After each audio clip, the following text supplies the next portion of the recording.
Manchester United and Tottenham Hotspur are reported to have been the fiercest opposition to Newcastle United's Middle East takeover.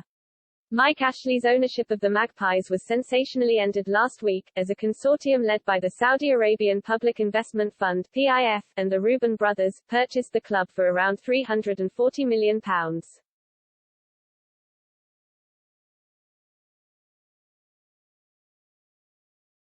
The valuation of the PIF alone, who hold around 80% of the shareholdings at Newcastle, is a staggering £340 billion, more than 10 times the overall wealth of Manchester City owners Sheikh Mansour.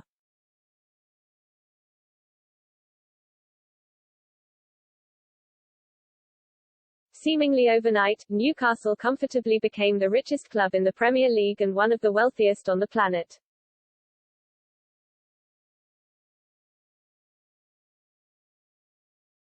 After the news of the stunning takeover was processed, shock gave way to anger amongst the other 19 Premier League clubs who demanded an emergency meeting with Premier League Chief Executive Richard Masters.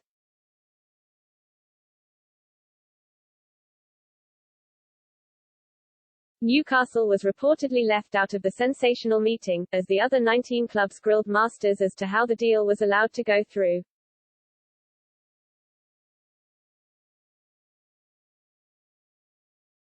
And according to the Newcastle Chronicle, Manchester United and Tottenham were the angriest voices of the whole division.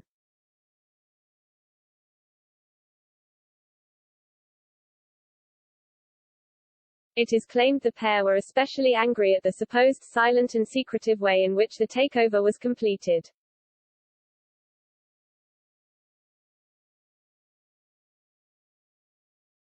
However, this accusation was reportedly greeted with cries of hypocrisy as Manchester City, Manchester United, Arsenal, Chelsea, Liverpool, and Spurs tried to break away from the division and join the European Super League, without allegedly consulting the other 14 clubs in the Premier League.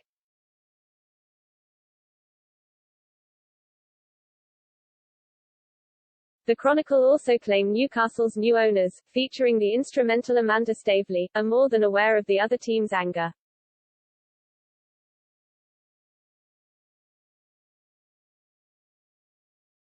But they insist the takeover was completed by the book, and within the parameters laid out by the Premier League.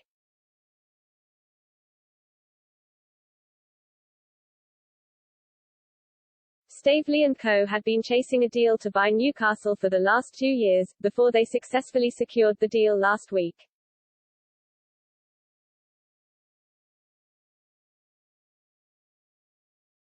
It is understood the deal finally went through after the Premier League decided the PIF could be classed as being separate to the state of Saudi Arabia.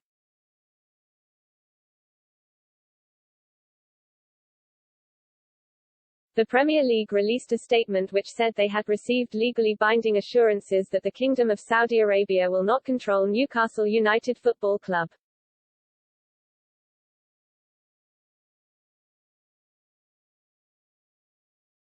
Moreover, Saudi Arabia's purported settlement of an alleged piracy dispute with Qatar-based broadcaster Bein Sports, who own rights to show Premier League matches in the Middle East, is also believed to be a clinching factor in the deal.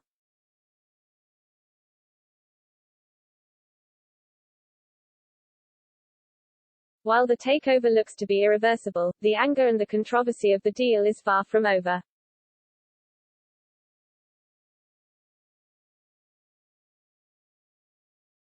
According to various sources, Amnesty International's United Kingdom boss Sasha Deschmuk has demanded a meeting with Masters to discuss proposed change to the owners and directors tests new investors must go through to purchase a top-flight side.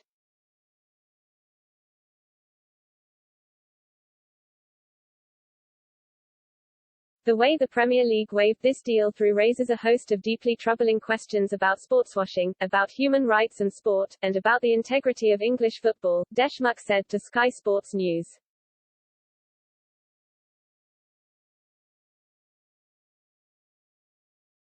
How can it be right that the Premier League's current owners and directors test has nothing whatsoever to say about human rights?